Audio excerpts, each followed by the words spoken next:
বলিউডে খান পরিবারকে নিয়ে চর্চার অন্ত নেই। আর এবার ভাই সোহেল খানের বিবাহ বিচ্ছেদ নিয়ে বহুদিনের নীরবতা ভেঙে মুখ খুললেন আবেগতাড়িত সলমান খান। শুধু বিচ্ছেদের প্রসঙ্গই নয়, তিনি ভালোবাসা, সম্পর্ক, বিচ্ছেদ এবং জীবনে এগিয়ে চলা নিয়ে এমন অনেক কথা বলেছেন যা ইতিমধ্যেই সোশ্যাল মিডিয়ায় আলোচনার বিষয়বস্তু হয়ে উঠেছে।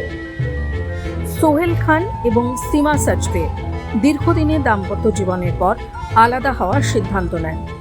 তাদের বিচ্ছেদের খবর সেই সময় বলিউডের ব্যাপক আলোচনার সৃষ্টি করেছিল।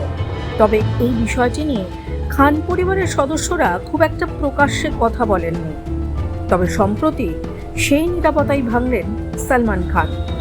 ভাইয়ের বিচ্ছেদ প্রসঙ্গে তিনি বলেন, জীবনের সব সম্পর্ক একইভাবে শেষ হয় না। কখনো কখনো দুজন মানুষ একসঙ্গে থেকেও সুখী হতে পারেন না।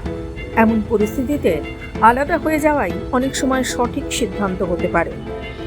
সলমানের মতে ভালোবাসা মানে কাউকে ধরে রাখার চেষ্টা নয়। সত্যিকারের ভালোবাসা হলো অন্য মানুষটির ভালো থাকা এবং তার সিদ্ধান্তকে সম্মান করা। সম্পর্ক শেষ হয়ে গেলেও একে অপরের প্রতি সম্মান ও শুভ কামনা বজায় রাখা অত্যন্ত গুরুত্বপূর্ণ।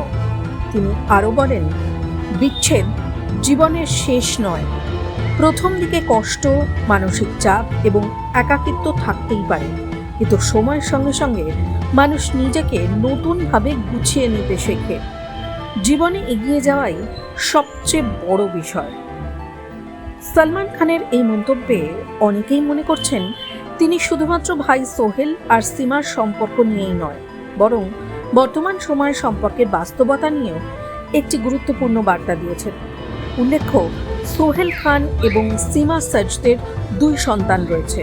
বিচ্ছেদের পরেও সন্তানদের দায়িত্ব পালনের ক্ষেত্রে দুজনেই পরস্পরের প্রতি সহযোগিতার মনোভাব বজায় রেখেছেন। সম্পর্ক ভেঙে যাওয়া কখনোই সহজ নয়, তবে সম্মান, পরিণত মানসিকতা এবং একে অপরের প্রতি ভালো থাকার ইচ্ছেই একটি বিচ্ছেদকে আরো মানবিক করে তুলতে পারে।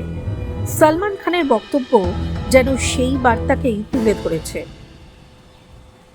এই গোটা বিষয়টি সম্পর্কে আপনার কি মত? সলমান খানের এই মন্তব্যের সঙ্গে আপনিও কি একমত? আপনার মতামত অবশ্যই জানান কমেন্ট বক্সে।